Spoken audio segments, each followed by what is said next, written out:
नमस्कार दोस्तों, सीसी के लाइव डिजिटल लेक्चर में आप सभी का स्वागत है। मित्रों, आप सभी को बताना चाहेंगे आज के इस सेशन में हम बात करेंगे भारतीय दर्शन शास्त्र के उद्भव और विकास पर, अर्थात origin and development of Indian philosophy. और इस चर्चा के लिए, इस व्याख्यान के लिए एक बार फिर से हमारे साथ हमारे स्टूडियो में मौजूद हैं डॉक्टर पंकज मिश्र। डॉक्टर पंकज मिश्र एसोसिएट प्रोफेसर हैं दिल्ली विश्वविद्यालय में, और आप सभी को बताना चाहेंगे भारतीय दर्शन शास्त्र या यूं कह लीजिए दर्शन शास्त्र पर इन्हें महारथी हासिल है। इन्होंने कई किताबें लिखी हैं और हम उम्मीद करते हैं कि इनका एक्सपीरियंस ज़रूर सहायक सिद्ध होगा आज हमारे लिए, क्योंकि आज हम इनके माध्यम से भारतीय दर्शन शास्त्र इस पर विशेष रूप से चर्चा करने वाले हैं। तो आइए हम स्वागत करते हैं हमारे आज के विशेषज्ञ डॉक्टर पंकज मिश्र का। डॉक्टर मिश्र, आपका बहुत बहुत स्वागत है। थैंक यू गीतिका जी।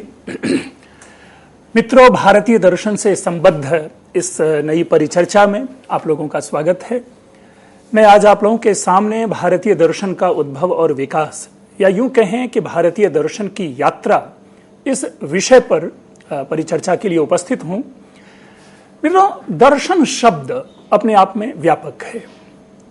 सामान्य जिंदगी में हम लोग वाक्य में प्रयोग करते हैं कि मैंने भगवान का दर्शन किया, तो यहां दर्शन का अर्थ होता है देखना। लेकिन जब हम एक शास्त्र के रूप में, एक विषय के रूप में दर्शन शब्द की व्याख्या करते हैं, तो उसके अर्थ में ही हम लोग भटकते चले जाते हैं, और तब जाकर के कई बड़े बड़े महापुरुषों के द्वारा किए गए कथन को हम दर्शन की परिभाषा में रखते हैं। लेकिन जरा सोचें, इस विषय पर हम आप परिचर्चा करें कि किसी भी वस्तु को एक नए तरीके से देखने का जो नजरिया होता है, जिस नजरिए को इससे पहले कभी हमने नहीं पाया था, मेरा सामान्य मानना है कि वह दर्शन है। इसीलिए कभी कभी आपने देखा होगा राजनीतिक दर्शन, साहित्यिक दर्शन, कालिदास का दर्शन, तो पेंटिंग में किसी चित्रकार का दर्शन, या कभी आप जब यूं देखें कि सभ्यता के आदिकाल से जब जब मनुष्य ने अपने जीवन व्यवस्था को, अपनी जीवन शैली को व्यवस्थित करने का प्रयास किया, तो उस व्यवस्थित करने के प्रयास के क्रम में सदैव एक नूतन चिंतन बन करके आया, और तब हमने जाकर के अपने चतुर्दिक जो विषय है, उन विषयों के प्रति जिज्ञासा उत्पन्न की। कदाचित उन्हीं जिज्ञासाओं का जो समाधान है, उन्हीं जिज्ञासाओं के समाधान की प्रक्रिया है, उस प्रक्रिया के ऊपर होने वाली प्रतिक्रिया है, इन सबका समग्र विश्लेषण हम दर्शन के रूप में कहते हैं। यही कारण है कि हम कभी गांधी दर्शन कहते हैं, कभी विवेकानंद दर्शन कहते हैं। देखिए, वस्तुतः विषय वही है, चाहे अहिंसा हो, लेकिन उसी अहिंसा को देखने का अलग अलग तरीका है। अगर जैन दर्शन में जाकर देखेंगे तो उनमें अहिंसा की व्यापकता कुछ अलग है, जबकि उसी जैन दर्शन की अहिंसा से प्रभावित जब हम महात्मा गांधी की अहिंसा को देखते हैं तो उनमें एक प्रयोगात्मक अहिंसा दिखती है, जबकि जैन दर्शन में सिद्धांत रूप में अहिंसा दिखती है। इसका यह मतलब नहीं कि सिद्धांत मात्र में है, उनका जीवन में अनुपालन भी है। वस्तुतः इन्हीं सारे विषयों को देखते देखते जो नई व्यवस्था हमारे सामने निकल कर आती है, वह दर्शन है। इसलिए यदि दर्शन की परिभाषा की बात करें, अगर मैं इसे कुछ शब्दों में बांध करके आपके सामने प्रस्तुत करना चाहूं, तो हम दर्शन को इस प्रकार समझेंगे कि चिंतन, अभिव्यक्ति एवं विचार की वह पराकाष्ठा जो सामान्य चिंतन, अभिव्यक्ति एवं विचार से सर्वथा भिन्न हो, नूतन हो, चमत्कारिक हो, सूक्ष्म हो, लोक व्यवहार में इसे ही दर्शन समझा जाना चाहिए। इसी प्रकार दूसरा बिंदु देखते होंगे आप कि एक तथ्य परक सत्य की खोज दर्शन है, और ज्ञान की हर विधा का दर्शन होता है। हम एक एक विषय को लेकर के चलें, जैसे कि हमने प्रथम लक्षण आपके सामने अभिव्यक्त किया कि चिंतन, अभिव्यक्ति एवं विचार की वह पराकाष्ठा। क्या होता है कि जब सामान्य रूप से हम दर्शन की बात करते हैं तो हमारे मन में योग दर्शन, वेदांत दर्शन, गीता दर्शन, उपनिषद दर्शन, यानी भारतीय दर्शन के संदर्भ में केवल इन दर्शन मात्र के नाम के आधार पर हम दर्शनों का विश्लेषण करते हैं।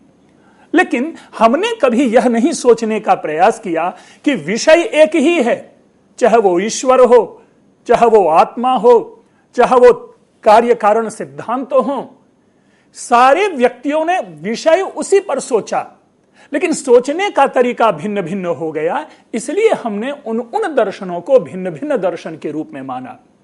और तभी मैं जाकर के ये कहता हूं कि चिंतन, अभिव्यक्ति एवं विचार की वह पराकाष्ठा जो सामान्य चिंतन, अभिव्यक्ति एवं विचार से सर्वथा भिन्न हो।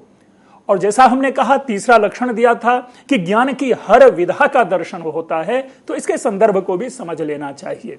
अभी हमने जब प्रारंभ किया था अपना व्याख्यान, तो उसमें हमने यह भी कहा था कि साहित्यिक दर्शन, क्या राजनीतिक दर्शन नहीं होते?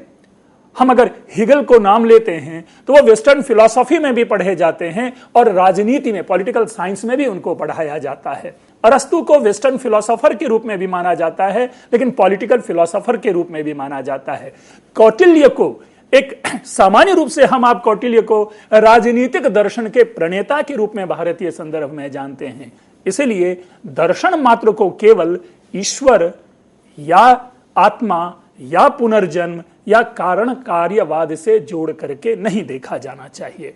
लेकिन चूंकि भारतीय दर्शन की एक परंपरा सनातन काल से चली आ रही है, वैदिक काल से चली आ रही है, इसलिए जब हम यहां पर विषय के संदर्भ में बात करेंगे तो हम भी भारत के उन्हीं दर्शनों की बात करेंगे जो कि हमारे सामने उपस्थित है, चाहे वो आस्तिक दर्शन की परंपरा रही हो, चाहे नास्तिक दर्शन की परंपरा रही हो।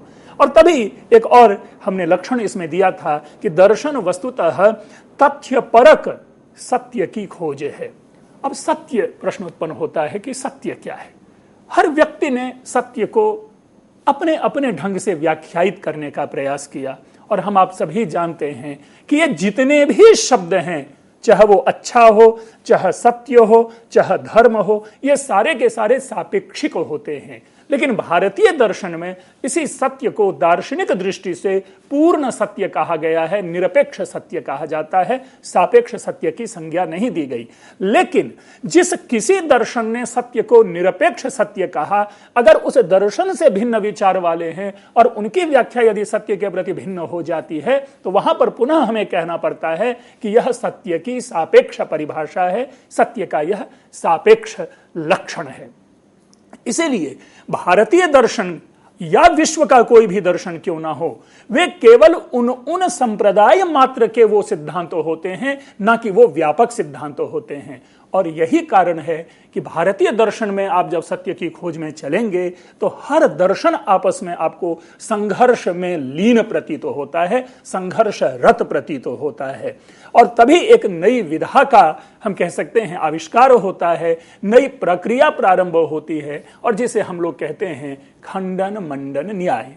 यानी दूसरे सिद्धांत, दूसरे के द्वारा कही गई बातों का खंडन करो और अपनी बात का मंडन करो, अर्थात अपनी बात की स्थापना करो। तो भारतीय दर्शन में यह परंपरा चली और हम आपस में एक दूसरे का खंडन करते रहते हैं। और यही कारण है कि सारे दर्शनों की दृष्टि से अगर हम बात करें तो कुछ भी पूर्ण सत्य नहीं है, सारे के सारे एकांगी सत्य हैं। वही सत्य हो सकता है कि कोई न्याय की दृष्टि से सत्य हो, तो कोई वैशेषिक की दृष्टि से सत्य हो, कोई सांख्य की दृष्टि से सत्य हो, तो कोई वेदांत की दृष्टि से सत्य हो, लेकिन समग्रता में कोई भी एक सत्य प्रतीत नहीं होता।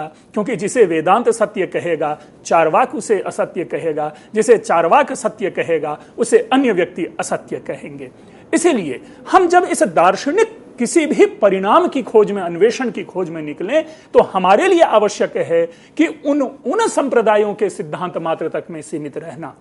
जैसे ही दूसरे संप्रदाय के सिद्धांत को हम पहले वाले संप्रदाय के ऊपर में आरोपित करेंगे तो वहां पर विशृंखलता उत्पन्न होती है और एक दर्शन दूसरे दर्शन के विचार से कुप्रभावित होता है। अस्तु, जो दर्शन की भारतीय परंपरा रही है, हम उस पर जरा चर्चा कर लें। हमारी भारतीय परंपरा में एक विशेष बात देखी जाती है और वो बातें होती है कि शब्द में धातु के आधार पर उसकी व्याख्या करना, जिसे कि निर्वचन कहते हैं, इटमोलॉजिकल डिफिनीशन हम जिसे कहते हैं। और इसीलिए पहला आप लक्षण देख पा रहे होंगे कि दृश्यते अनेन इति दर्शनम, अर्थात जिसके द्वारा देखा जाए। अब देखा जाए, देखना मात्र चक्षु का विषय है, देखना मात्र आंख का विषय है, ऐसा हम आप सामान्य व्यक्ति जानते हैं। लेकिन नहीं, भारतीय दार्शनिक परंपरा की दृष्टि में अगर देखें तो भारतीय दर्शन 6 प्रकार से दर्शन को कहता है। हम 5 इंद्रियों के द्वारा और एक मन के द्वारा, अर्थात 6 प्रकार से किसी वस्तु को हम देखते हैं। यहां देखने का मतलब है ज्ञान प्राप्त करना, इसीलिए दर्शन शब्द का अर्थ यहां पर होना चाहिए ज्ञान, अर्थात जिसे हम कभी कभी भारतीय बौद्धिक परंपरा कह लेते हैं, उसी को एक हम रूढ़ शब्दावली में भारतीय दार्शनिक परंपरा कह लेते हैं या भारतीय दर्शन की परंपरा कह लेते हैं। तो मित्रों, जिस प्रकार यहां पर हमने कहा कि दर्शन तो हम 6 प्रकार से देखते हैं। अब कैसे, जरा सोच लें। सामने रखी हुई वस्तु रसगुल्ला है, आपने उनका दर्शन किया, तो क्या आपको रसगुल्ले की समग्रता का ज्ञान हो गया? क्या दर्शन मात्र से आप कह देंगे कि रसगुल्ला जो है वो मीठा है? नहीं, इसके लिए न चाह करके भी आपको जिह्वा का संपर्क, रसना जिसे इंद्रिय कहते हैं, उस इंद्रिय का संयोग उससे करवाना पड़ेगा और तभी जाकर के आप कहेंगे रसगुल्ला मीठा है। हो सकता है कि कोई अप्रैल फूल मनाने के लिए वहां पर रसगुल्ला के शेप में कोई नमकीन वस्तु रख दिया हो, तो उस नमकीन की नमकीनियत का आपको जो बोध होगा वो आंखों से देख करके नहीं होगा, उस विषय की जो इंद्रिय है, उस विषय की इंद्रियों के साथ संयोग से ही उस विषय का हमें ज्ञान होगा। इसी तरह क्या किसी पंक्ति को देख करके हम ये कह सकते हैं कि ये गाना सुनने में बड़ा अच्छा लगता है? नहीं, उनके लिए उस स्वरबद्ध पंक्ति का बोध हमें कर्णेंद्रिय के माध्यम से जब होता है, तभी जाकर के हम कहते हैं कि वह ज्ञान, वह जो गान है वह अच्छा है। अस्तु, जो यहां मूल बातें कही गई कि जब हम कहते हैं कि दृश्यते अनेन, तो इसका यहां पर यह मतलब नहीं है कि जिनके द्वारा देखा जाए, बल्कि हम यहां पर कहते हैं कि मानव मात्र में निहित जो 5 इंद्रिय और एक मन है, उन 5 इंद्रिय और एक मन से जो प्राप्त ज्ञान है वही वस्तुतः दर्शन है, वही वस्तुतः विषय का दर्शन है, वही वस्तुतः अर्थ का दर्शन है। अस्तु, जैसा हमने कहा कि दर्शन यहां पर दृश्यावलोकन मात्र नहीं है, प्रत्युत दर्शन तत्वावलोकन है। तत्व, जैसे कि अभी रसगुल्ले का उदाहरण दिया, तो उसका सार क्या है, उनमें कौन कौन से तत्व हैं, उनमें किन किन वस्तुओं की मात्रा है, उनका स्वाद कैसा है, उनका रंग कैसा है, उनका रूप कैसा है, उनका गुण कैसा है, इन समस्त तत्वों का जब तक हम विश्लेषण नहीं कर लेते तब तक उस रसगुल्ले का हमें पूर्ण ज्ञान नहीं होता। इसीलिए यह दृश्यावलोकन नहीं, प्रत्युत तत्वावलोकन है।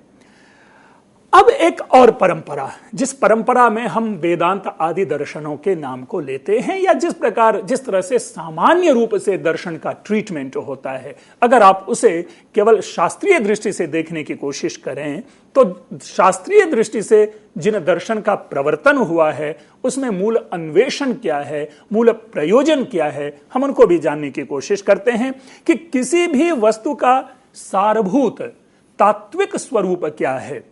मैं कौन हूं, मैं कहां से आया हूं, जगत का मूल स्वरूप क्या है, संसार की उत्पत्ति, स्थिति और विनष्टि के कारण क्या हैं, चेतन क्या है, अचेतन क्या है, ज्ञान क्या है, अज्ञान क्या है, हम आए कहां से हैं, हम जाते कहां से हैं, आने के बाद की जो हमारी जीवन यात्रा है वो किन किन वस्तुओं से प्रभावित होती है, जाने के बाद हमारे जीवन का क्या होता है।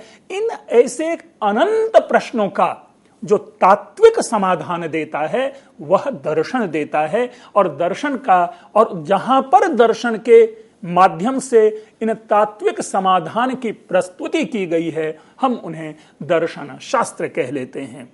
तो अस्तु, ये एक जिज्ञासा रहती है मानव मात्र की। हम आप सामान्य भी कहीं चौराहे पे बैठ लेते हैं, अपने मित्रों के किसी कमरे में बैठ लेते हैं, तो भी हम प्रश्न करने लगते हैं कि भाई स्वर्ग क्या है, नरक क्या है, पुण्य क्या है, पाप क्या है, ये संसार बना कैसे, इस संसार को चलाता कौन है।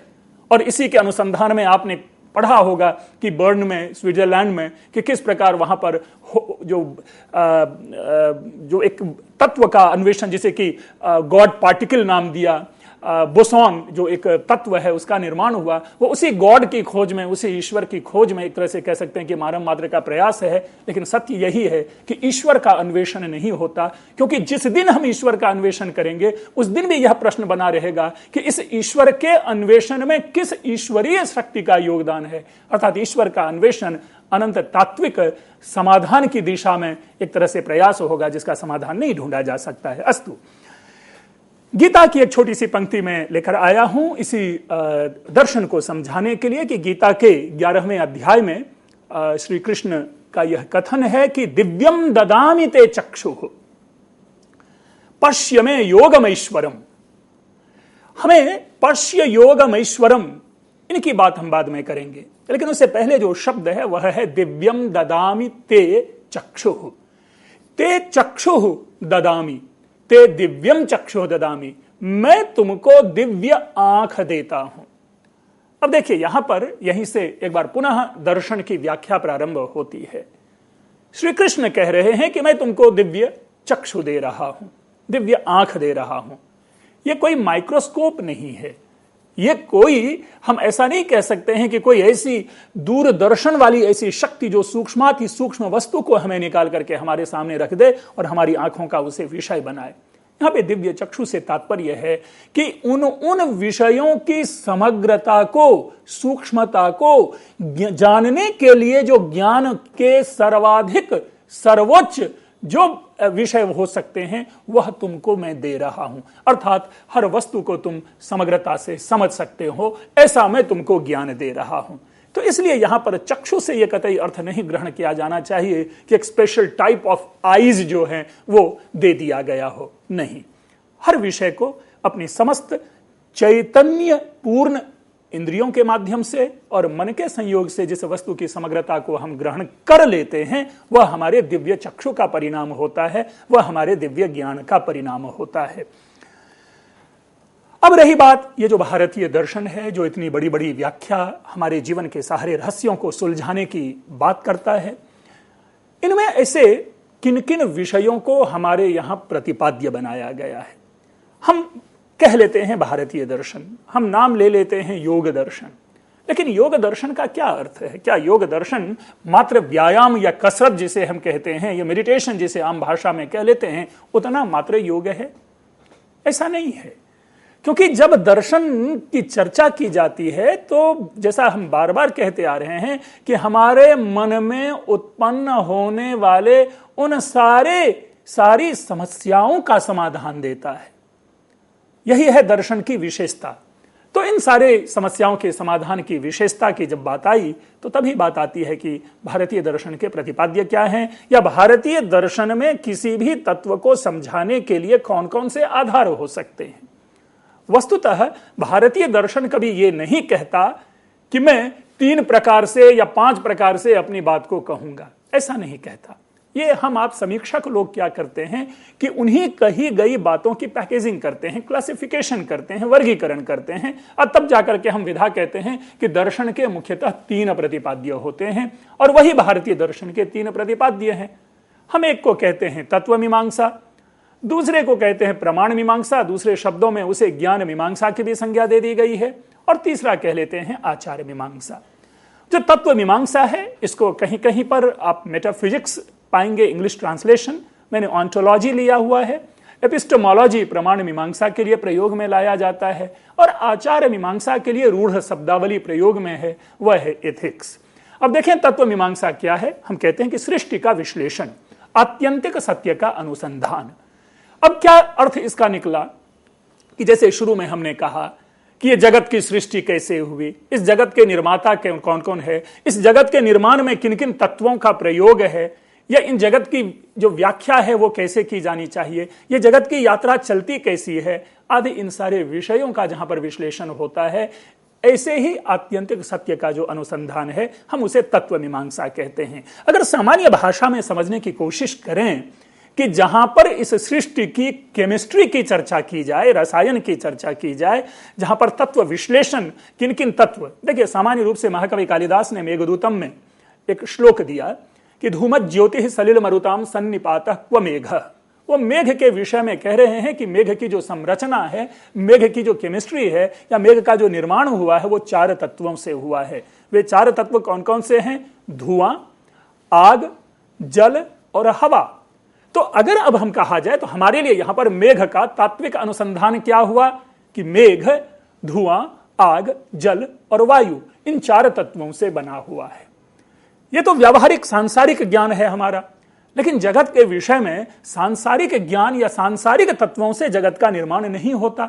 इसीलिए इसे हम कहते हैं कि किसी आध्यात्मिक तत्व, कोई स्पिरिचुअल चीज होती है जिनसे कि जगत का निर्माण होता है। अस्तु प्रायः सारे भारतीय दर्शन ने, चाहे वो चार्वाक हो, चाहे वो बौद्ध हो, चाहे जैन हो, चाहे वैशेषिक दर्शन हो या योग दर्शन हो, अपने अपने ढंग से जगत या सृष्टि के तात्विक विवेचन का प्रयास किया है।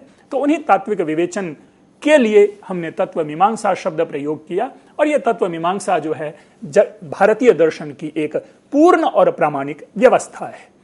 अब प्रश्न उत्पन्न होता है कि जब हमने कह दिया कि धुआं, आग, पानी और हवा इन 4 तत्वों से मेघ बनता है, तो हम कैसे विश्वास करें?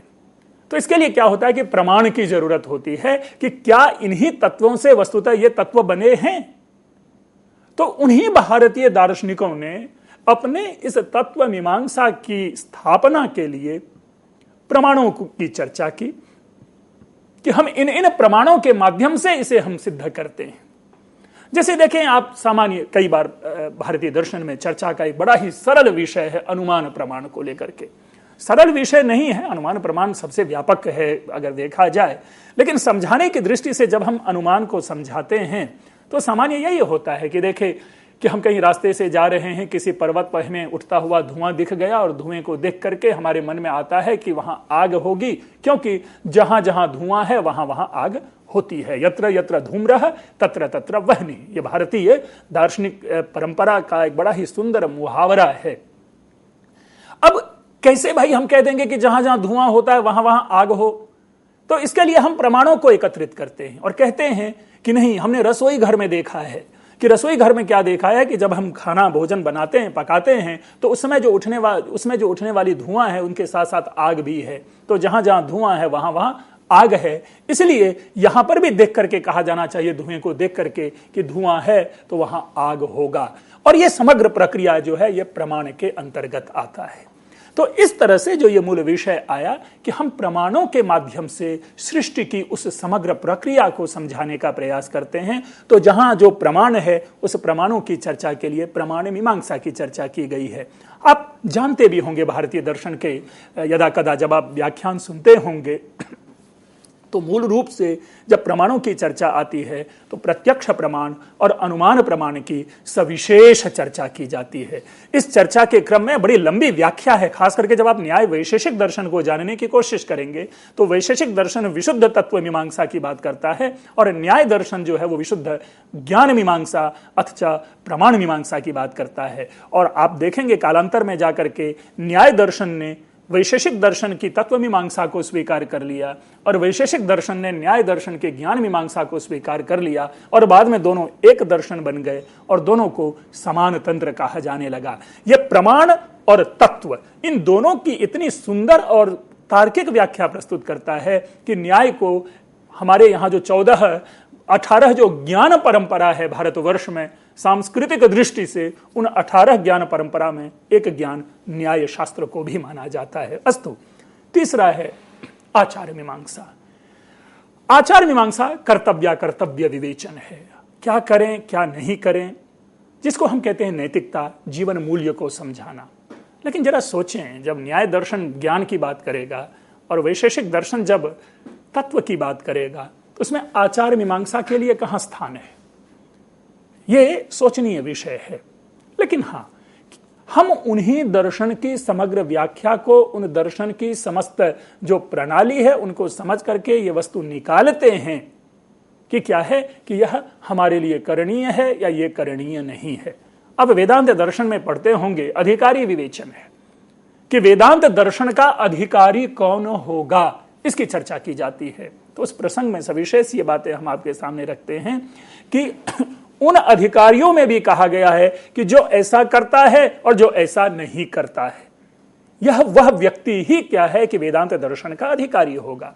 हमें क्या करना चाहिए, क्या नहीं करना चाहिए, इससे हमारा जीवन निगडित है, इससे हमारा जीवन आयत्त है और इसी के अंतर्गत हम अपने जीवन व्यापार को आगे चलाते हैं कि हमें ऐसे चलना है, हमें ऐसे चलना है, हमें ऐसा काम नहीं करना है, हमें ऐसा ही काम करना है, और इसी चिंतन में हम अपने समस्त जीवन व्यापार को पूरा कर लेते हैं। तो वस्तुतः हमारे जीवन को नियंत्रित करने के लिए, इस लोक में रहने के लिए आचार मीमांसा भारतीय दर्शन की एक अमूल्य, कह सकते हैं कि ये भारतीय दर्शन का अमूल्य अवदान है, योगदान है, और इसी आचार मीमांसा से भारतीय संस्कृति जो है वह नियंत्रित है।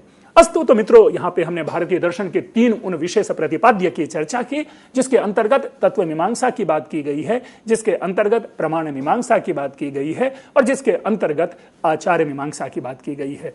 इन तीनों को हम जब व्यक्तिशः अलग अलग दर्शन की चर्चा करेंगे, अलग अलग जो दार्शनिक संप्रदाय है, जब हम उनकी व्याख्या करेंगे, तो उनमें इन विषयों को सविशेष मैं आपके सामने रखूंगा कि जो हमने यहां पर ये सांख्य दर्शन की तत्व मीमांसा है, तो ये न्याय दर्शन की तत्व मीमांसा है, तो ये योग दर्शन की तत्व मीमांसा है। अस्तु, हम इसके बाद मूल रूप से देखते हैं, इनके उद्भव और इनके विकास की चर्चा करते हैं कि दर्शन का उद्भव कब हुआ या भारतीय दर्शन का उद्भव कब हुआ। मेरे मित्रों, जरा आप चिंतन करें। प्रागैतिहासिक काल की एक गुफा हमारे पास उपलब्ध होती है भीमबेटका में। भीमबेटका की गुफाओं में जाकर के आप जब उन सजीव चित्रों का आप दर्शन करते हैं, तो क्या आपके मन में यह विचार नहीं कौंधता कि प्रागैतिहासिक काल में रहने वाले व्यक्तियों का यह चिंतन कितना सुंदर है। इसीलिए यह कहना कि गंगा जिस तरह हिमालय से निकलती है, उस तरह दर्शन के विषय में यह कतई नहीं कहा जाना चाहिए कि दर्शन जो है अमुक स्थल से या अमुक व्यक्ति ने दर्शन का आविष्कार किया या दर्शन का उद्भव हुआ, बल्कि हमें इस रूप में कहना चाहिए कि सभ्यता के प्रथम उदय से, जिस दिन से व्यक्ति ने चिंतन करना प्रारंभ किया, दर्शन का उद्भव उसी काल से है। इसीलिए अगर एक संस्कृत के एक छात्र होने के नाते मैं यदि आपके सामने ये कहूं कि वेद से है, तो मैं इसका विरोध करता हूं कि नहीं, वेद तो प्रथम प्राप्त ग्रंथ है जहां पर हम इन दर्शनों का रिफ्लेक्शन पाते हैं। यह कतई नहीं कहा जाना चाहिए कि वेद से ही सारे भारतीय दर्शन का समुदय हुआ, बल्कि हमें यहां पर यह कहना चाहिए कि भारतीय दर्शन अथच विश्व दर्शन अथच सार्वभौमिक दर्शन का उदय सभ्यता के प्रथम उदय से, जिस दिन मानव ने चिंतन प्रारंभ किया, उस दिन से दर्शन का उदय हुआ है। हम दर्शन के इसी उद्भव की बात और उद्भव के साथ विकास की बात क्रमशः आगे बढ़ाते चलेंगे। तब तक के लिए मैं विराम लेता हूं। पुनः हम मिलते हैं दूसरे सत्र में।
मित्रों, पुनः से इस सत्र में हम अपनी इस व्याख्या को आगे बढ़ाते हैं जहां पर हमने उद्भव की चर्चा खत्म की थी।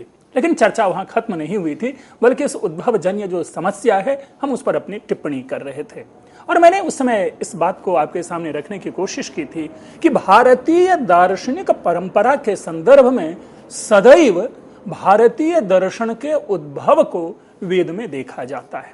ठीक है, यह एक भावनात्मक सोच है, यह एक भावुक चिंतन है, लेकिन यदि ऋग्वेद ही सभ्यता के उदय के काल का प्रथम ग्रंथ है तो निस्संदेह हम ऋग्वेद को मानेंगे कि यह भारतीय दर्शन का उद्भव है। लेकिन कदाचित ऐसा है नहीं, बल्कि हम ऐसा मानते हैं कि सभ्यता के उदय के कई वर्षों बाद ऋग्वेदादि जो ग्रंथ है उनकी रचना हुई है। और इस क्रम में हम निस्संदेह दर्शन के उद्भव को उनसे भी हमें प्राचीन ले जाना पड़ेगा, क्योंकि यह तो सत्य है कि अगर हम सिंधु घाटी सभ्यता की बात करते हैं और सिंधु घाटी सभ्यता में अगर हम ये मानते हैं कि व्यक्ति थे, तो निस्संदेह उनका भी दर्शन होगा, उनका भी चिंतन होगा, उनका भी मनन होगा, उनका भी परलोक विषयक या इस संसार विषयक कोई अपना ज्ञान होगा। अस्तु भारतीय दर्शन के विशिष्ट संदर्भ में इस विकास की समग्रता को हमने क्रमशः इन कालों की दृष्टि से प्रस्तुत करने का प्रयास किया है। और उसी दायरे में अपने को रखते हुए मैं प्रथम आपके सामने रख रहा हूं जो वैदिक काल है, फिर दूसरा उपनिषद काल है, तीसरा हमने गीता को भी यहां समाविष्ट करने का प्रयास किया है, फिर महाकाव्य काल है, सूत्र काल है, व्याख्यान काल है और आधुनिक काल है। रही बात जब हमने इन 7 प्रकार के कालों की चर्चा की तो इसका यहां पर तात्पर्य क्या है और इन कालों की भारतीय दार्शनिक परंपरा में किस प्रकार विकास के लिए भूमिका रही। तो मित्रों, जैसे कि अभी चर्चा आई, हमने भी स्पष्ट रूप से यह माना, चूंकि विश्व सभ्यता का प्रथम ग्रंथ ऋग्वेद है और उस ऋग्वेद में तत्कालीन परिवेश में मानव मात्र की चिंतन की समग्रता प्राप्त होती है, इसीलिए चिंतन का जो वह बीज जहां संचित है वहां से हम दर्शन का उद्भव मानेंगे, जो वृक्ष रूप में अपना रूप हमारे सामने प्रस्तुत करता है। अस्तु, यानी वेद काल में भारतीय दर्शन के बीज निहित हैं। आपने मंत्र सुना होगा, द्वा सुपर्णा सयुजा सखाया समानम वृक्षम परिशस्व जाते आदि, जो 2 प्रकार के पक्षियों के चिंतन के माध्यम से प्रतीकात्मक रूप में जीवात्मा और परमात्मा को हमारे सामने व्याख्यायित किया गया ऋग्वेद में। तो निस्संदेह वो चिंतन जो है वो प्रणम्य है, वो चिंतन को किसी भी प्रकार का समाहुआन नहीं होना चाहिए। तो अस्तु, वेद जहां मति देता है भारतीय दर्शन को, उसी प्रकार उपनिषद जो है वह भारतीय दर्शन को गति देता है। अब यहां पर गति से तात्पर्य यह है कि उस सूत्र को आगे तक बढ़ाना, यह यहां पर गति है। समग्र रूप में, सार रूप में केवल और केवल दार्शनिक दृष्टि से चिंतन यदि किसी एक जगह प्राप्त होता है तो वह उपनिषद है। उपनिषद जिसका कि अर्थ ही होता है रहस्य विद्या, और कालांतर में उपनिषद को वेदांत कह दिया गया, जहां वेदांत को एक दर्शन विशेष का पर्याय भी मान लिया गया। हम जब उपनिषद आदि की चर्चा करेंगे कभी, तो उसमें हम वेदांत शब्द को भी समझाने की कोशिश करेंगे कि वेदांत से क्या तात्पर्य है। अस्तु, तो उपनिषद में हम भारतीय दर्शन के विश्लेषण की समग्रता पाते हैं, जहां पर हमारे क्रांत दृष्टा ऋषि केवल और केवल उस दार्शनिक अनुसंधान में लीन हैं, और उनके अनुसंधाता चाहे कोई भी हो सकते हैं। वो हमारे नचिकेता और यमराज के माध्यम से उसे दर्शन का अनुसंधान हो सकता है, वो उमा हेमवती संवाद के माध्यम से दर्शन का हो सकता है, वो याज्ञवल्क गार्गी मैत्रेयी राजा जनक अष्टावक्र आदि के संवाद के माध्यम से उस ज्ञान का विश्लेषण हो सकता है, या और तो और यजुर्वेद के 40वें अध्याय के ईशावास्योपनिषद के 18 मंत्रों के माध्यम से उस भारतीय दर्शन का निदर्शन हो सकता है। तो उपनिषद की एक महती भूमिका रही है भारतीय दर्शन के विकास में। इसी प्रकार गीता को मैं उपनिषद के ऊपर किया गया भाष्य मानता हूं, a commentary on Upanishads. Gita यदि देखा जाए विचारों की दृष्टि से, तो भले ही इसका संबंध श्री कृष्ण से हो, भले ही इसका संबंध महाभारत से हो, लेकिन अगर उसकी संरचना की दृष्टि से बात कहें तो मेरा यही मानना है कि उपनिषद में जो कही गई बातें हैं उन बातों को सरलीकृत रूप में गीता में प्रस्तुत किया गया। या यूं कहें कि अगर ऋग्वेद, अगर उपनिषद की भाषा, उपनिषद में जो संस्कृत भाषा है, अगर वो आर्ष संस्कृत परंपरा से प्रसूत हुई है, तो लौकिक संस्कृत में उपनिषद की बातों को किस प्रकार समझा जाए, उनकी समग्रता हम गीता में पाते हैं। और तो और गीता के विषय में कथन भी आप लोगों ने सुना होगा, सर्वोपनिषदो गावो दोग्धा गोपाल नंदन। इसलिए यदि मैं इस तरह की कोई बात कह रहा हूं तो यह गलत नहीं कह रहा, क्योंकि स्वयं गीता के विषय में यह कथन प्राप्त होता है कि सारी की सारी उपनिषदें जो है गाय हैं, और उस गाय का दोहन किया श्री कृष्ण ने, और श्री कृष्ण ने उस दूध को, जो बछड़ा है वहां पर अर्जुन है आदि। तो अर्थात उपनिषद के समग्र ज्ञान का जो सार है वह गीता है। तो इसीलिए मैं ये कहता हूं कि जिसे मति दी वेद ने, गति दी उपनिषद ने, उसे स्थिति दी गीता ने। तो गति, मति और स्थिति। अब रही बात आगे, जो भी चाहे वो महाकाव्य काल हो या सूत्र काल हो या आधुनिक काल हो, तो तत्त काल के तत्त श्रेष्ठ चिंतकों ने उन्हीं बातों को अपने अपनी तरह से अपने अपने ग्रंथों में समाहित किया, अपने अपने विचारों में उनको संपोषित किया और हमारे सामने प्रस्तुत किया। तो इस प्रकार एक अबाध गति से भारतीय दर्शन जो है वो चलता चला आ रहा है। आधुनिक काल में जो, खास करके आधुनिक काल से बात निकल कर आती है, तो आधुनिक काल में विवेकानंद है, स्वामी दयानंद हैं, महात्मा गांधी हैं, श्री अरविंदो हैं, ऐसे कई श्रेष्ठ चिंतक हो चुके हैं जिन्होंने अपने अपने चिंतन से इस भारतीय समाज को एक सही दिशा देने का प्रयास किया। इसलिए उनके भी चिंतन हमारे लिए इस भारतीय दार्शनिक परंपरा को विकसित करने में आवश्यक है। यह आवश्यक प्रतीत नहीं होता, बल्कि वस्तुतः उन सारे लोगों के जो चिंतन हैं भारतीय दर्शन को एनरिच करने में, भारतीय दर्शन को समृद्ध करने में एक महती भूमिका निभा रहे हैं। अब रही बात भारतीय दर्शन का हम वर्गीकरण करते हैं। सामान्य रूप से हम आप सभी जानते हैं कि आस्तिक और नास्तिक वर्गीकरण करते हैं। हम इसे परंपरा में भी लेकर के चलते आ रहे हैं। लेकिन मित्रों, मैं नहीं समझता कि दर्शन में किसी भी प्रकार का विभाजन होना चाहिए कि कौन सा दर्शन आस्तिक है या कौन सा दर्शन नास्तिक है। हां, किसी विशेष संदर्भ में हम जरूर उसे आस्तिक कहते हैं, किसी विशेष संदर्भ में नास्तिक कहते हैं। लेकिन यहां इस संदर्भ में हमारे लिए यह जानना भी आवश्यक है कि क्यों आस्तिक कहा जाता है या क्यों नास्तिक कहा जाता है।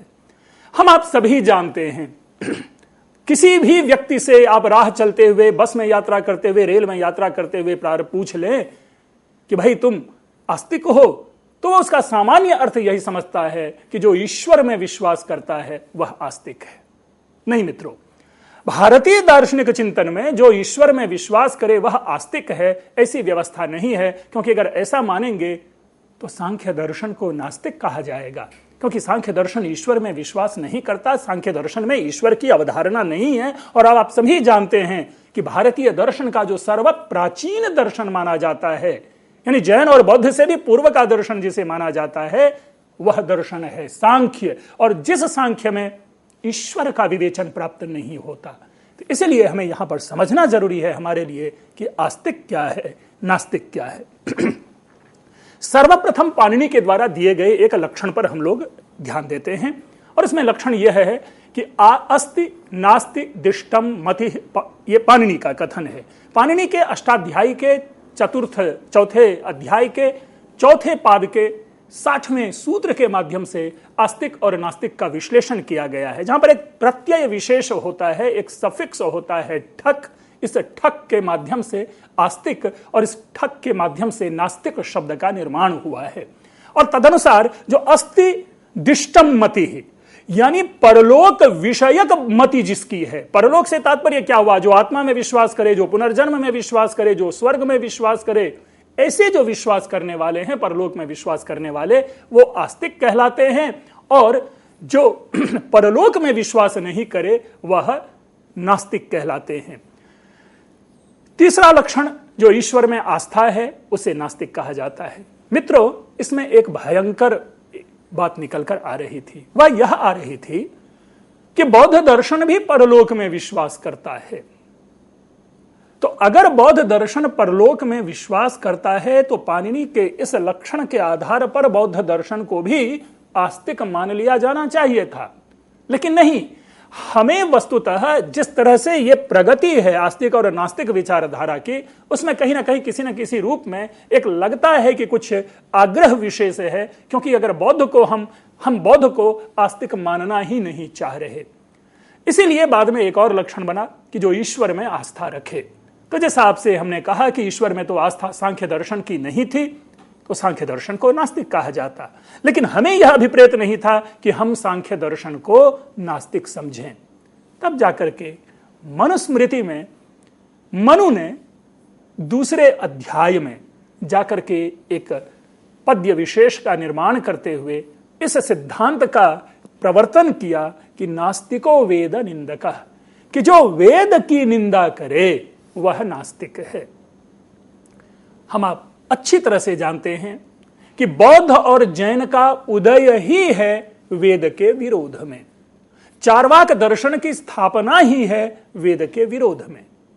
इसीलिए और इसके अतिरिक्त जितने भी संप्रदाय हैं, उन किसी भी संप्रदाय ने ऋग्वेद का विरोध नहीं किया, इसीलिए उनको आस्तिक कहा गया, और जिसने ऋग्वेद का विरोध किया उसे नास्तिक कहा गया। और तदनुसार हमने यहां पर आपके सामने नास्तिक का भी लक्षण प्रस्तुत किया है। बहुत अधिक अंतर नहीं है, जो आस्तिक में बातें कही गई थी वही बातें यहां पर पुनरावृत्ति है, लेकिन केवल शब्दों का हेरफेर है। जहां पर आपने पढ़ा था दूसरे लक्षण में कि अस्ति परलोकः इत्येवं मतिर्यस्य स आस्तिकः, वहां पर केवल हमने यह किया कि नास्ति परलोकः इत्येवं मतिः यस्य स नास्तिकः।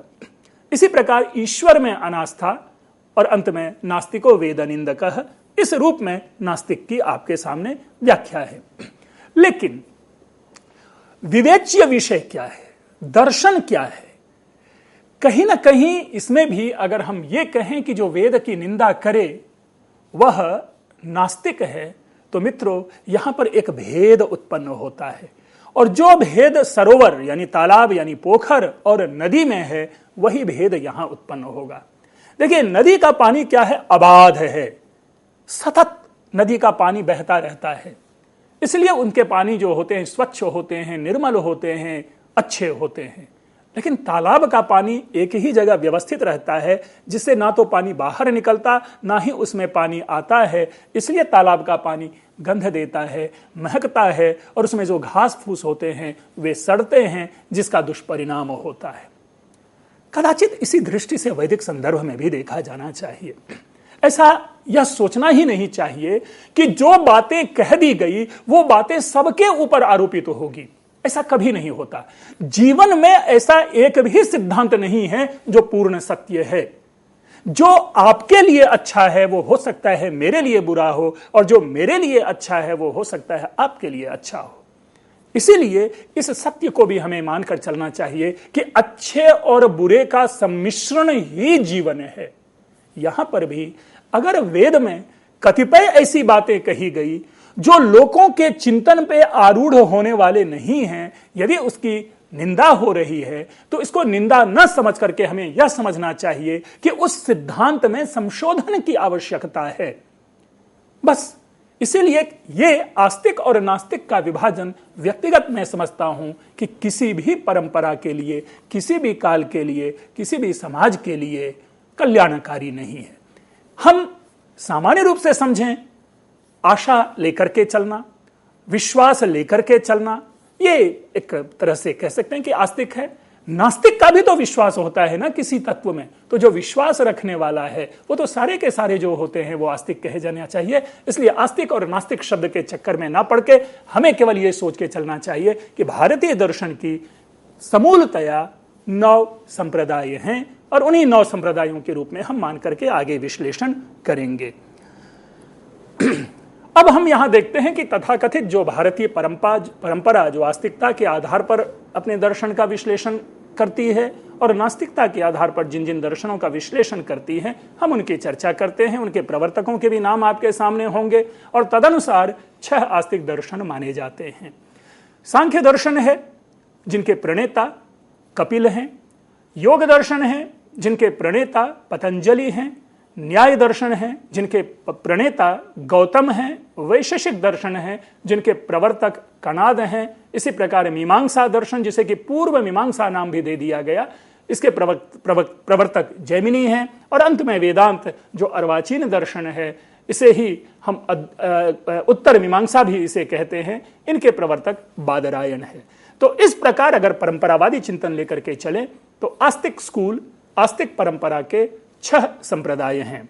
तदनुसार नास्तिक परंपरा के ज्ञात हैं, बहुत अधिक इसमें चिंतन की आवश्यकता नहीं है, क्योंकि जिन 3 दर्शनों ने वेद का विरोध किया वे 3 दर्शन हैं, बौद्ध, जैन और चार्वाक। चार्वाक के विषय में निरंतर चर्चा होती है, जो नहीं भी जानते वे भी चार्वाक के विषय में 2 लाइन बोल लेते हैं कि अरे ये तो चार्वाकी है। जैन दर्शन ने समाज के लिए बड़ा एक, इनकी जैन दर्शन की जो आचार मीमांसा है वो ग्राह्य है, और बौद्ध दर्शन के विषय में आप जानते होंगे, जिनकी चर्चा हम आगे क्रमशः अपने विभिन्न व्याख्यानों में करते रहेंगे कि बौद्ध दर्शन का मूल क्या है, जैन दर्शन का मूल क्या है।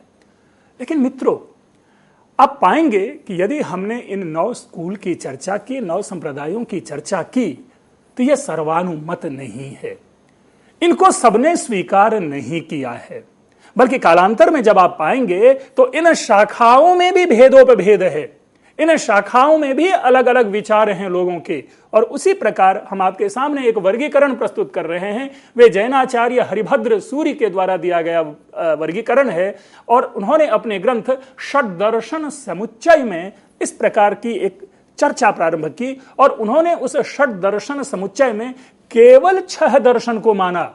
और ध्यान रखेंगे कि ये 6 दर्शन ऐसा नहीं है कि 6 आस्तिक दर्शन है या 6 नास्तिक दर्शन है, बल्कि उन्होंने ये कहा कि 6 दर्शन हैं, बौद्ध, न्याय, सांख्य, जैन, वैशेषिक और मीमांसा। यही 6 के 6 दर्शन हैं। अन्य जो भी दर्शन कहे जाते हैं वे सारे के सारे दर्शन इसी में समाविष्ट हैं, और इन 6 के 6 दर्शनों को उन्होंने आस्तिक दर्शन कहा कि यही 6 दर्शन जो है वो मूलतः आस्तिक दर्शन है। तो देखिए यहां पर विचारों में विरोध कि बौद्ध और जैन को भी समाविष्ट करते हुए इन्होंने ये कहा कि ये 6 के 6 दर्शन आस्तिक हैं। तो जैसा अभी आपके सामने हमने चर्चा की है कि अगर ये विचारों का विरोध है तो उनके भी चिंतन में कुछ होगा, और हर व्यक्ति का अपना चिंतन होता है। इसीलिए कभी कभी हम ये भी कह देते हैं कि ये मेरा दर्शन है, ये मेरा चिंतन है। एक बहुत ही प्रसिद्ध दर्शनाचार्य हुए हैं, आप लोगों ने वेद के विशेष संदर्भ में सायण का नाम सुना होगा। उन्हीं के भाई हैं माधव, और माधव ने, यानी जिसे माधवाचार्य के नाम से भी हम आप जानते हैं, और जिनके विषय में एक बड़ा ही जिनका प्रसिद्ध श्लोक है, न मंत्रम नो यंत्रम तदपि च न जाने स्तुतिमहो, न चाह्वानम ध्यानम तदपि च न जाने स्तुतिमहो, न जाने मुद्रास्ते तदपि च न जाने विलपनम परम आदि। ये जो दिव्यापराध क्षमापन स्तोत्रम है, उस दिव्यापराध क्षमापन स्तोत्रम की रचयिता भी इसी माधवाचार्य को माना जाता है। इसी माधवाचार्य ने शंकर दिग्विजय नामक ग्रंथ की रचना की, जिसमें एक भ्रामक इन्होंने तथ्य हमारे सामने प्रतिपादित किया, और वह भ्रामक तथ्य था शंकराचार्य और मंडन के बीच में शास्त्रार्थ, एक ऐसा भ्रामक तथ्य जिसके लिए इतिहास कहीं कोई चर्चा नहीं है, और हमने उनको पराजित करवा दिया, उनसे शास्त्रार्थ करवा दिया। जबकि मेरा व्यक्तिगत मानना है कि दोनों का कभी मिलन ही नहीं हुआ था, दोनों के बीच में कभी शास्त्रार्थ ही नहीं हुआ है, इसीलिए दोनों में ना तो विजय और ना ही पराजय की चर्चा आती है। तो उस माधवाचार्य ने एक विशिष्ट ग्रंथ की रचना की जिसका नाम है सर्वदर्शन संग्रह। इस सर्वदर्शन संग्रह में उन्होंने 16 दार्शनिक संप्रदायों की चर्चा की है, और 16 दार्शनिक संप्रदायों के जो सिद्धांत है उन सिद्धांतों की पूर्णता के साथ व्याख्या प्रस्तुत की है, उनके विचारों का सार हमारे सामने प्रस्तुत किया है। ध्यान रखेंगे वहां पर भी उन्होंने खंडन मंडन के द्वारा अपनी अपनी बातें कही है, लेकिन सारे दर्शनों की स्थापना इन्होंने अपने में की है। मैं सबसे पहले उन दर्शनों की सूची आपके सामने रख दूं, फिर इसके ऊपर हम विशेष टिप्पणी करेंगे। और वह सूची क्या है? चार्वाक, बौद्ध, अर्हत, अर्हत से तात्पर्य है जैन, विशिष्टाद्वैत के प्रवर्तक रामानुज दर्शन, नकुलिश का पूर्ण प्रज्ञ दर्शन, नकुलिश दर्शन जो पाशुपत है, शैव दर्शन, प्रत्यभिज्ञा दर्शन, रसेश्वर दर्शन, औलूक्य जिसे कि वैशेषिक दर्शन हम कहते हैं, अक्षपाद जिसे कि न्याय दर्शन कहते हैं, जैमिनीय मीमांसा दर्शन, पाणिनीय दर्शन से तात्पर्य यहां पर साक्षात व्याकरण से है, सांख्य दर्शन जिसकी चर्चा निरंतर चली आ रही है, पातंजल दर्शन योग दर्शन है, और शांकर दर्शन यानी अद्वैत वेदांत है, जिनकी ओर सविशेष इन्होंने हमारा इशारा किया है। तो मित्रों, जरा इस जगह पे इन विषयों के संदर्भ में हमें यह देखा जाना चाहिए कि माधवाचार्य ने अपने इस सर्वदर्शन संग्रह नामक ग्रंथ में कहीं भी ऐसा विश्लेषण नहीं दिया है कि अमुक दर्शन आस्तिक है या अमुक दर्शन नास्तिक है, या उन्होंने यह भी कहीं नहीं कहा कि मैं इन दर्शनों के एक्सटेंडेड या अन्य दर्शनों की बात कर रहा हूं। लेकिन जिस प्रकार उन्होंने विषय सूची है, जिस प्रकार उनकी विषयावली है, उनको ध्यान से देखने के बाद ऐसा प्रतीत होता है कि माधवाचार्य को 16 दर्शन 16 दार्शनिक संप्रदाय अभिमत था, और यही कारण है कि बिना किसी विभाजन के उस 14वीं शताब्दी तक जो समुपलब्ध चिंतन की विविध विधाएं थी, उन समग्र विधाओं का उन्होंने वर्गीकरण किया और तदनुसार उन्होंने 16 दर्शन को हमारे सामने प्रस्तुत किया।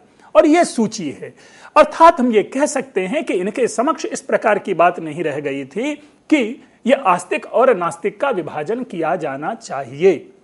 यह सत्य है कि प्रारंभिक तीनों दर्शन जो है वो नास्तिक है, और यह भी सत्य है कि उन दर्शनों में जो आस्तिक और नास्तिक का विरोध है उनको उन्होंने स्पष्ट किया है, लेकिन स्वयं उन्होंने अपनी मति कहीं नहीं दी है कि यह नास्तिक है या ये ऐसा है। ठीक है, नास्तिक शिरोमणि शब्द का प्रयोग उन्होंने किया अगर चार्वाक के लिए, तो इसका यह कतई अर्थ नहीं कि उन्होंने चार्वाक को नास्तिक की श्रेणी में रखा, बल्कि परंपरा प्राप्त जो चिंतन है उस चिंतन को वहां पर उन्होंने व्यवस्थित किया है। एक और चीज है कि चूंकि इनका जो वर्गीकरण है, इनके वर्गीकरण के पीछे कोई विशेष तर्क नहीं है, कोई विशेष आधार नहीं है, क्या क्रम अपनाया है इन्होंने, इनकी भी कोई सूचना नहीं है। इसलिए यह भी कहा जाना कि कौन सा दर्शन पहले या कौन सा दर्शन बाद में, इनकी दृष्टि से उनको समझ पाना कठिन है, मुश्किल है। क्योंकि आप पाएंगे कि जो रामानुजाचार्य के दर्शन है, और उस रामानुजाचार्य के दर्शन को उन्होंने चौथे नंबर पे रखा, और जो शंकराचार्य का दर्शन है उसे उन्होंने 16वें नंबर पे रखा, जबकि हम आप भली भांति जानते हैं कि शंकराचार्य रामानुजाचार्य से पूर्व हो चुके थे। तो इसीलिए ना तो कार्यक्रम का यहां पर बोध है। वस्तुतः इन समग्रता के साथ हमने 3 प्रकार की लिस्टिंग देखी। एक लिस्टिंग जो परंपरा प्राप्त है, जहां पर कि 6 आस्तिक दर्शन और 3 नास्तिक दर्शन को मानने की परंपरा है। दूसरी दृष्टि हमने हरिभद्र सूरी की देखी, वो भी अपने आप में एक उद्बोधन देने वाला है, बल्कि कह सकते हैं कि जो माइंड को हिट करने वाला है, कि उन्होंने सद्यः कहा है कि ये ही 6 आस्तिक दर्शन हैं, सारे दर्शन इन्हीं के अंतर्गत समाविष्ट हैं। तो ये जो 2-3 मूल बातें उन्होंने कह दी और उन आस्तिक दर्शनों में बौद्ध और जैन का समावेश कर दिया, तो उनके पीछे भी तर्कों का अनुसंधान होना चाहिए। और कहीं ना कहीं आस्तिक और नास्तिक प्रकार का जो विभाजन है, उस विभाजन के चिंतन को एक नई दिशा मिल सकती है हरिभद्राचार्य के उस चिंतन से। इसी प्रकार माधवाचार्य के विषय में भी ऐसी कोई विशेष बातें नहीं प्राप्त होती कि इन्होंने, क्योंकि व्याकरण को, ठीक है, हम यह अगर कहें कि पतंजलि ने या भर्तृहरि ने आकर के व्याकरण को एक दार्शनिक स्वरूप दिया तो बात समझ में आती है, लेकिन पाणिनीय करके जिस प्रकार उन्होंने पाणिनीय दर्शन कहा, हम जिसे आपके सामने व्याकरण दर्शन कह रहे हैं, तो पाणिनी की दृष्टि से व्याकरण दर्शन को समझने की बात करना मेरे उसी लक्षण को सत्यापित कर रहा है जिसमें हमने यह कहा था कि किसी भी विषय में सर्वथा नूतन चिंतन, लोक भिन्न चिंतन, तार्किक चिंतन जो होता है वह अपने आप में दर्शन का रूप ग्रहण करता है। इसीलिए पाणिनि का दर्शन जो है वह दर्शन कहलाया, जबकि व्याकरण को सामान्य रूप से आज भी लोक व्यवहार में हम आप दर्शन के रूप में नहीं मानते। हाँ, भर्तृहरि आदि ने आकर के उनके दार्शनिक स्वरूप का किया है विश्लेषण, उनमें दर्शन की बातें की है, लेकिन उनकी दर्शन की जो उन्मुखता है वो कहीं ना कहीं भाषा विज्ञान की ओर अधिक है, न कि व्याकरण जो शब्द संरचना, वाक्य संरचना आदि की दृष्टि से वहां पर वो व्याकरण दर्शन है। अस्तु ये मेरी इस पर टिप्पणी कोई खास नहीं है, बल्कि मैं ये कह रहा हूं कि किस प्रकार भारतीय दर्शन के वर्गीकरण के अलग अलग काल में अलग अलग लोगों ने प्रयास किया है, वो आपके सामने मैं यहां पर उपस्थित कर रहा हूं। मित्रों, तो अगर हम देखने की कोशिश करें भारतीय दर्शन को, जैसा कि हमने आपके सामने ये सारी की सारी सूची रखी, एक प्रकार से कह सकते हैं कि ये ऑब्जेक्टिव वे में, एक वस्तुनिष्ठ तरीके से आपके सामने हमने भारतीय दर्शन में दर्शन का लक्षण लिया। दर्शन के लक्षण के बाद हमने उनके जो रूप स्वरूप हैं उनको समझने की कोशिश की, उनके विकास को समझने का प्रयास किया, उनके कौन कौन से वर्गीकरण हैं उनको जानने की कोशिश की। लेकिन जो समग्र रूप में अगर आप देखें तो भारतीय दर्शन हमारी बौद्धिक परंपरा का न्यास है। भारतीय दर्शन हमारी बौद्धिक परंपरा का अवदान है, क्योंकि हम इसी के माध्यम से सोचते हैं, जानते हैं कि किस प्रकार हमारे पूर्व के मनीषियों की मनीषा थी, किस प्रकार उनकी बुद्धि थी, जिस बुद्धि ने जीवन के सूक्ष्म से सूक्ष्म तत्वों को समझने का प्रयास किया। हम आप सभी अपने जीवन में बहुधा ये कहते पाए जाते हैं कि पहले मुर्गी या पहले अंडा। आप देखेंगे, और जब मन में इसका विश्लेषण शुरू होता है तो इसका कोई उत्तर प्रतीत नहीं होता। लेकिन ये भारतीय दर्शन है। जब भारतीय दर्शन की उन शाखाओं को हम पढ़ेंगे, उन शाखाओं के कार्य कारणवाद सिद्धांत को पढ़ेंगे, तब हमें जाकर के ज्ञात एक क्षण में हो जाएगा कि पहले मुर्गी या पहले अंडा। अस्तु, इसका उत्तर यहां नहीं, इसका उत्तर हम आप जब मिलेंगे पुनः इस भारतीय दर्शन परंपरा को के चिंतन में, यानी आगामी जो भी हमारा विषय होगा, कदाचित हो सकता है कि उसी विषय के संदर्भ में हम आपको इसका भी उत्तर दे देंगे कि पहले मुर्गी या पहले अंडा। मित्रों, ये जो चूंकि पहली ये हमारी श्रृंखला का पहला व्याख्यान है, मैं आपसे सविशेष आग्रह चाहूंगा कि आप तो नियमित वैसे कमेंट करते हैं, आप लोग प्रबुद्ध श्रोता हैं, दर्शक हैं, तो इसमें भी टिप्पणी होनी चाहिए कि एक तो आपकी अपेक्षा क्या है, और दूसरी बात कि अगर इस व्याख्यान से कोई निकलने वाले भ्रामक तथ्य आते हैं तो उनमें उनको भी आप अपने विचार में रख करके आप कमेंट कर सकते हैं, टिप्पणी कर सकते हैं, ताकि आने वाले दिनों में जो व्याख्यान हो मैं उनमें उन भ्रामक तथ्यों का समाधान आपके सामने प्रस्तुत कर सकूं। आप लोगों का यह साथ मेरे लिए काफी प्रेरणादायी है। आप लोगों का बहुत बहुत धन्यवाद। बहुत बहुत धन्यवाद डॉक्टर पंकज मिश्र का भी। जैसे इन्होंने आप सभी से अनुरोध किया है कि आप अपने कमेंट्स, अपनी प्रतिक्रियाएं जरूर साझा करें, क्योंकि हम भी जानना चाहते हैं कि लेक्चर को देखने के उपरांत आपके मन में क्या विचारधारा उत्पन्न हुई, या फिर आपकी क्या विचारधारा स्वयं की बनी, वो आप हमारे साथ जरूर साझा करें। और आपसे फिर मुलाकात होगी, जैसा कि डॉक्टर पंकज मिश्र स्वयं कह चुके हैं। और पहले मुर्गी या अंडा जो उन्होंने प्रश्न हमारे सामने छोड़ दिया है, जरूर इसका हल हम ढूंढ पाएंगे अपने अगले व्याख्यान के माध्यम से। पर डॉक्टर मिश्र, यही जानना चाहती हूँ आपसे कि क्या जो विभिन्न स्कूल्स हैं जो हम दर्शन शास्त्र के अंदर पढ़ते हैं, क्या उन्हें हम आगे वाले आने वाले सेशंस में पढ़ने वाले हैं? जी जरूर, बल्कि हम सारे दर्शनों को, ये तो एक दर्शन की समग्रता गीतिका जी हमने यहाँ पर प्रस्तुत की है, और खास करके एक हिंट्स भी दिया तत्व मीमांसा, प्रमाण मीमांसा, आचार मीमांसा को लेकर के। लेकिन अगर इंडिविजुअली सारे स्कूल्स को हम लोग देखेंगे तो आज की जो निकली हुई बातें हैं उन सारी बातों का समाधान हो पाएगा। समाधान तो दूर की बात है, लेकिन उनमें बातें कही क्या गई है वो दर्शकों तक, हमारे श्रोताओं तक पहुंच पाएगा, और मैं इस श्रृंखला को जरूर आगे रखना चाहूँगा। जी, जैसे कि हमने स्कूल्स की बात की है, एक विचारधारा उत्पन्न होती है और उसके बाद सालों निरंतर हम उस विचारधारा पर आगे चलते हैं, पर क्या वक्त के चलते अपनी सहूलियतों के अनुसार क्या विचारधाराओं में कुछ बदलाव होता है? नहीं, वस्तुतः देखिए, जितने भी सिद्धांत बने हैं वे अपनी सुविधाओं के अंतर्गत वे सिद्धांत बने हैं। अगर ऐसा नहीं होता, मैं तो खास करके सविशेष वेदांत दर्शन की बात करता हूं, ये तो सुविधा परक दर्शन है। उन्होंने अलग अलग जगह के अलग अलग सिद्धांत को एकत्रित करके, और इस तरह से हर दर्शन, क्योंकि जो भी दर्शन बात करता है अपने किसी भी सिद्धांत की व्याख्या में अपनी सुविधा को वहां पर फिट करने की कोशिश करता है। ऐसा नहीं है कि किसी दूसरे दर्शन को अपना करके अपनी बात को सॉरी कह के, ऐसा कोई दर्शन नहीं कहता, सुविधा परक है। बिल्कुल। तो मित्रों, आपकी सुविधा के लिए हम इस लेक्चर को जल्द आप सभी के लिए YouTube पर अपलोड करेंगे। हम यही चाहेंगे कि आप बार बार इस लेक्चर को देखें, और मन में कोई भी जिज्ञासा उत्पन्न हो तो हमें जरूर लिख भेजें। हमारी ईमेल आईडी है info.cc@nic.in। आप सभी से फिर मुलाकात होगी, तब तक के लिए आप सभी को नमस्कार। नमस्कार पंकज जी।